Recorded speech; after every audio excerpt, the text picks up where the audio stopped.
Hi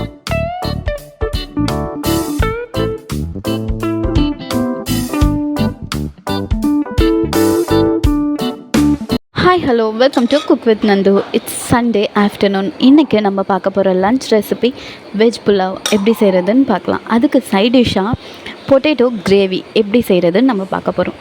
சரி வாங்க வீடியோக்குள்ளே போயிடலாம். எப்படி செய்கிறதுன்னு பார்க்கலாம்.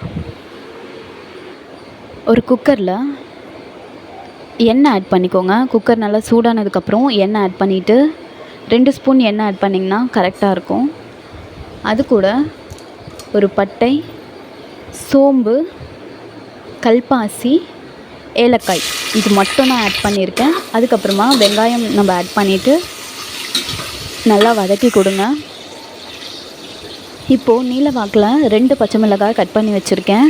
அது கூடவே 1 டேபிள் ஸ்பூன் அளவுக்கு இஞ்சி பூண்டு பேஸ்ட்.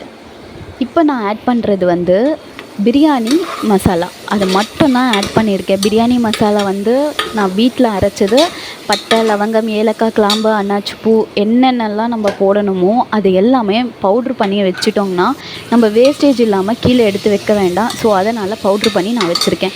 அதுக்கப்புறமா நம்ம வெங்காயம் ஆட் பண்ணியாச்சு. தக்காளி ஆட் பண்ணி எடுத்து வச்சுருக்க காய்கறிகளை ஆட் பண்ணி புதினா, கொத்தமல்லி அதையும் நல்லா ஆட் பண்ணி நல்ல ஒரு கலரி விட்டுட்டு இப்போ நம்ம தேங்காய் பால் ஒரு கிளாஸ் அளவுக்கு அரிசி எடுத்திருக்கோம். ஸோ அந்த கிளாஸில் 1 கிளாஸ் அளவுக்கு தேங்காய் பால், இன்னொரு கிளாஸ் அளவுக்கு வெறும் தண்ணி எக்ஸ்ட்ராவாக நம்ம அரை கிளாஸ் ஆட் பண்ண போகிறோம். ஸோ 1 கிளாஸ் அரிசிக்கு 2.5 கிளாஸ் தண்ணி நம்ம வச்சுருக்கோம். வீட்டரிசி தான் இது. நல்லா அரிசி தண்ணி கொதித்து வந்ததுக்கப்புறமா நம்ம ஊற வச்சுருக்கோம் இல்லையா, நம்ம தாளிக்கிறப்பவே ஊற வச்சுட்டா போதும். இன்கேஸ் உங்களுக்கு பழைய அரிசி அந்த மாதிரி இருந்ததுன்னா பிஃபோராகவே நீங்கள் ஒரு 1/2 hour முன்னாடியே ஊற வச்சுருங்க.